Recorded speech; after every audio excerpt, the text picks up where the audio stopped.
आणि सर्वसामान्यांच्या दुःखामध्ये समरस होणारं हे व्यक्तिमत्व पद्मश्री डी.वाय. पाटील यांच्या रूपाने सातत्याने कार्यरत राहिले. ते पद्मश्री होते, ते बिहार, पश्चिम बंगाल, त्रिपुरा या राज्यांचे राज्यपाल देखील म्हणून त्यांनी काम केलं. विविध पदांवर काम केलं. परंतु त्यांचा सर्वसामान्य माणूस हा केंद्रबिंदू होता. एक शेतकरी कुटुंबातून जन्म घेतलेला, एक शून्यातून विश्व निर्माण करणारा अतिशय दुर्मिळ असं व्यक्तिमत्व आज आपल्यामध्ये नाहीत. ही सर्वांनाच दुःख आणि वेदना देणारी ही घटना आहे. त्यांच्या अनेक आठवणी आहेत. मी मुख्यमंत्री असतानाच्या, अगोदरच्या, आताच्याही आणि त्या कदापि आपण विसरू शकत नाही. बाळासाहेबांचे त्यांचे अतिशय जिव्हाळ्याचे संबंध होते. आम्हाला आठवतंय की मुंबईमध्ये एक मेडिकल कॉलेज जेव्हा सुरू झालं त्यावेळेस मेडिकल कॉलेजला एक हॉस्पिटल पाहिजे अटॅच. बाळासाहेबांनी तात्काळ हे कॉलेज माझं आहे, आपलं आहे, आपल्या परिवारातलं आहे आणि त्या भावनाने त्याला तात्काळ मंजुरी दिली. अशा अनेक घटना आहेत. सर्वांशी त्यांचे चांगले संबंध सलोख्याचे होते. एक अजातशत्रू म्हणून त्यांनी या महाराष्ट्रात, देशात काम केलं. मला देखील त्यांच्या डी.वाय. पाटील कॉलेजमधून डॉक्टरेट देण्याचं काम त्यांनी केलं हे मी कदापि विसरू शकत नाही. आमचा खासदार श्रीकांत शिंदे डॉक्टर झाला डी.वाय. पाटील, हे देखील मला विसरता येणार. आणि म्हणून एक शिक्षण महर्षी आपल्या नाहीत. खऱ्या अर्थाने एक अजातशत्रू लोकनेता हरपलेला आहे आणि ज्ञानाचा महासागर हरपला आहे असं म्हटलं तर वावगं ठरणार नाही. सहकार, शिक्षण, क्रीडा, वैद्यकीय क्षेत्रातलं एक दुर्मिळ नेतृत्व हरपलंय आणि म्हणून मी त्यांना, त्यांच्या अनेक आठवणी सोबत आहेत.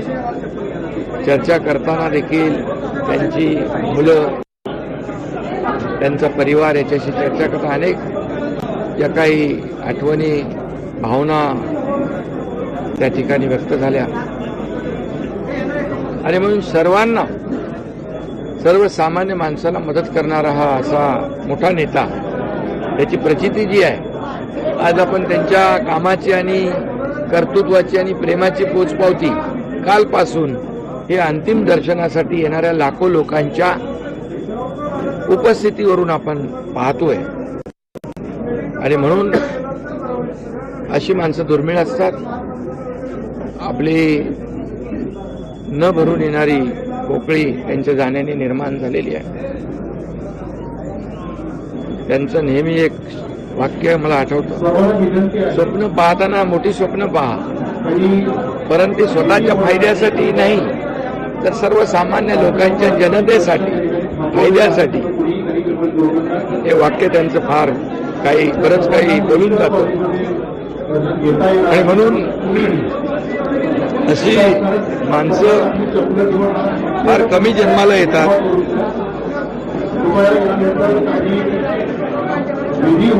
आणि अशा डी.वाय. पाटील यांचा दुःखद निधन झालंय. मी माझ्या कुटुंबाच्या वतीने आणि शिवसेना परिवाराच्या वतीने त्यांना भावपूर्ण श्रद्धांजली अर्पित करतो.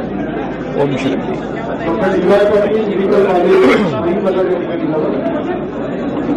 पद्मश्री इनका देहांत हुआ है, ये बहुत ही दुखद है, ये सभी के लिए वेदनादायी है, क्योंकि इन्होंने शिक्षा क्षेत्र में, आरोग्य क्षेत्र में, क्रीड़ा विभाग में, सहकार विभाग में जो अनमोल कार्य किया है उसे महाराष्ट्र और देश भूल नहीं सकता है। वो पद्मश्री भी थे, त्रिपुरा, बिहार, पश्चिम बंगाल के राज्यपाल भी रह चुके हैं, कई जिम्मेदारियां उन्होंने निभाई है, लेकिन उनका केंद्र बिंदु एक सामान्य आदमी वही था, और इसलिए एक शिक्षण महर्षि हमने खोया है, एक ज्ञान का महासागर हमने खोया है, और एक सभी क्षेत्रों में कार्य करने वाला एक महान व्यक्ति हमने खोया है। इसलिए मैं हमारे परिवार की तरफ से और शिवसेना परिवार की तरफ उनको भावभीनी श्रद्धांजलि अर्पित करता हूं। बाला साहब ठाकरे जी का और DY पाटिल जी का बहुत ही घनिष्ठ संबंध था, एक पारिवारिक संबंध था। उनका तो सभी लोगों के साथ इतने अच्छे ताल्लुकात थे कि वो अजात शत्रु थे। और मैंने अभी अभी अनुभव बताया कि मुंबई में जब मेडिकल कॉलेज खुल रहा था तो उसको एक हॉस्पिटल की अटैचमेंट की आवश्यकता थी। बाला साहब ठाकरे जी ने कहा ये हमारे परिवार का मेडिकल कॉलेज है, और तुरंत ऐसे कई घटनाएं हैं, और इसलिए मैं उनको फिर एक बार भावपूर्ण श्रद्धांजलि अर्पित करता हूं। लोकशाही मराठी ऐका, पहा, जागरूक रहा।